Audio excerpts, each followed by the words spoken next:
I've always thought that podcasts had to be 20 minutes in length. And thinking about this episode for the past 2 days, since after the weekend bread work that we've done, it kind of stressed me out to no end, actually, because one, I just didn't have anything to talk about. Number two, I was worried that I really need to look for something that I can talk about for 20 minutes. So, does this episode have to be 20 minutes? And who decides the average length of a podcast? So, hi, my name is JC and welcome to the Wild Breads podcast.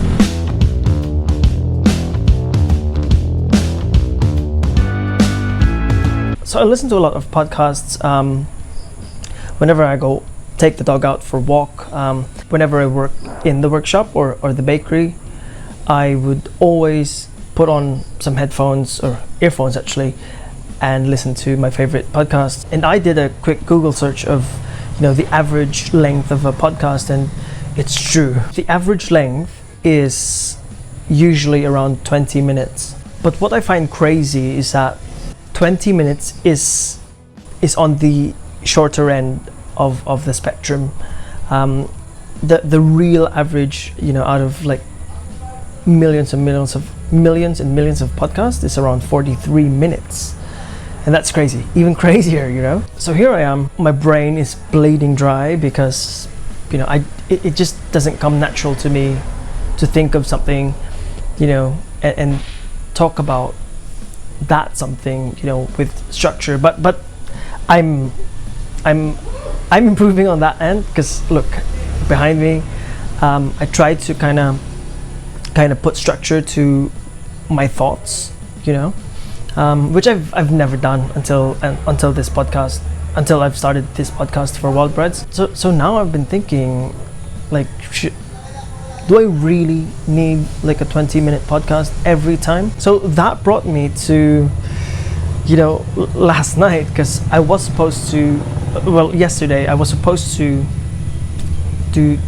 record this session or this episode, but I just didn't feel motivated enough, to do it, because again, I just felt like I didn't have anything to talk about. And yeah, so I wanted to not do it at all. But earlier this morning I was talking to Nicole, my wife, and then I said that I've been thinking about podcasting, and what stresses me out is that it has to be, like long form, which, in some cases it should be, but it doesn't have to be always like that. The thing that I realized is that, at the back of my brain, I kind of have this urge to follow an industry standard, whatever that means. But do we really have to follow industry standards, not just in podcasting, but in everything? I mean, yeah, we do. We do. But, sometimes we also don't have to, so, because all of this is very personal. This is just my personal, feeling about this. And, it's mostly, it's because of the friction that involves, when researching and writing about these things, these episodes, which is not my strength at all, actually. And that, again, like, to me, is friction enough. And for some, and for most, it's not. It's not a friction at all. Especially for my wife Nicole, who's been a writer all her life. It's easy. It's easy for her to switch her mind to researching and all that stuff. But for me, it's not. In one of the previous episodes that I did here, I talked about how I used to be. Well, I still am a musician because I still play music. But there was a time in my life where I was playing guitar a lot. And in all my 20 years, I've said that in the previous podcasts, that I only released around like one original music, and all the other attempts that I had, like I scrapped it because I didn't feel like it was complicated enough, or I didn't feel like it was groovy enough, or funky enough, or melodic enough, and all the other reasons I can think of as well. So, and fast forward, and until 3 years ago, when I decided that I wanted to sell my breads at the farmer's market, there were also times that I didn't want to sell some of the loaves from certain batches of my bake because they didn't look rustic enough or artisan enough, whatever that means. But when I started 5 years ago, I made sourdough bread like for 2 years before I even considered the idea of selling it at a farmer's market. I didn't care about what my bread looked like, because I believed in the heart of it, in the heart of sourdough making process. And it's more about the method that the bread was made from, rather than the aesthetics of it. And I was giving it away. I was giving my breads away to neighbors, to friends, I'm not sure if I gave it away to strangers, but it wasn't until like a year and a half, when I was diving really deep into sourdough bread making, that I started to engage with bread content on YouTube and on Instagram specifically, where everything looks perfect,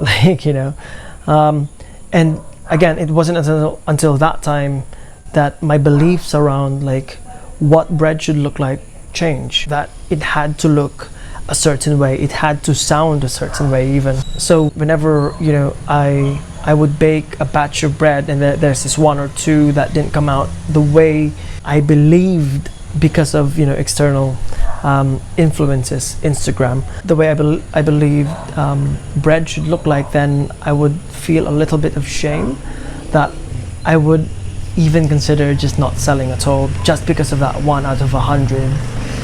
That's sad, to be honest, because me, like deep inside, I would put the mistake, which wasn't really or the anomaly, this odd one out, I would put it on a pedestal and just focus on that, instead of these 99 other loaves that turned out okay, or up to my standard, whatever that means. And looking back, it's sad, but I guess it was alright, because I felt the need then, not really felt the need, but I felt compelled to just give those away and not sell them. So, and there are also other bakers that I've interacted with that are, I'm not sure if they're embarrassed, but they weren't comfortable giving their test bakes away, or their breads away, much less sell them,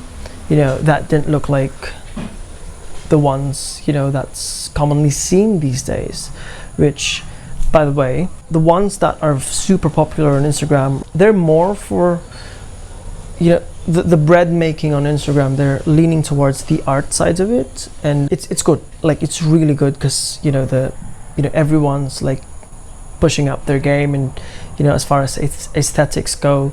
But again, for me, I want to go back to that, to also how I began my journey, and it's the method of making bread, rather than a bread looking like something that culture has defined as rustic, or as sourdough, or as artisan, and all that stuff. So why am I telling you this? I realized that, as cliche as it may sound, we are our own critics, and harsh ones at that. And we should stop being harsh to ourselves. We have to, as bakers, as even artists, or as musicians, or as craftsmen and women, I believe that we have to be kind to ourselves, because again, we are on a journey. We're not on a race to see who finishes first and all that stuff. This is a journey that we're, as bakers, we evolve over time, and the focus should be on your personal improvement, rather than catching up to our idols or whatever. And there's also one other thing that I feel like is a hindrance for us who put our work out to the world, and it's that, like, so as a baker, I'm gonna make myself as an example, and some of my friends that I've interacted with as well, we're trying to place, or we're trying to think of everyone as if they're also bakers, and they can tell, like, what's good and what's not. As bakers, this can also apply to musicians, artists, and craftsmen and women.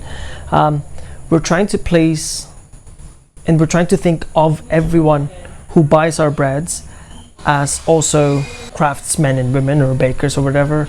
So I guess it's time for us to stop trying to look at everybody as critics, when in fact like 99% of the people who buy our bread will be super thankful for someone making bread like that. We should stop trying to place the 1%, which is either bakers who are kind of scoping you out, or two, people who will buy your bread once or twice and not buy again from you anymore.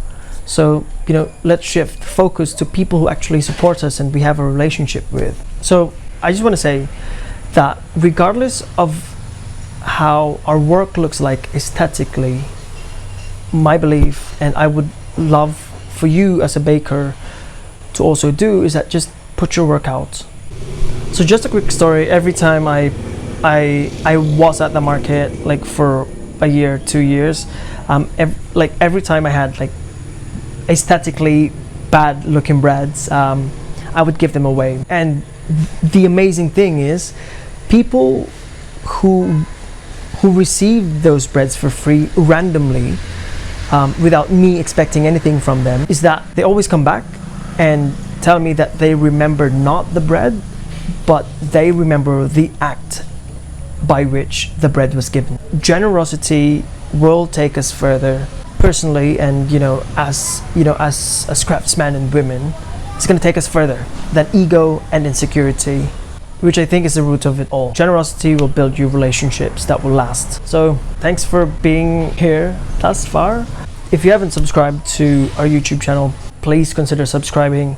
I'm going to put out some tutorials on there, and also the recipes that I make at the bakery. Yeah, and if you haven't subscribed on Spotify, if you prefer to be on there to listen, on that platform, then we're there too. You can consider subscribing if you want.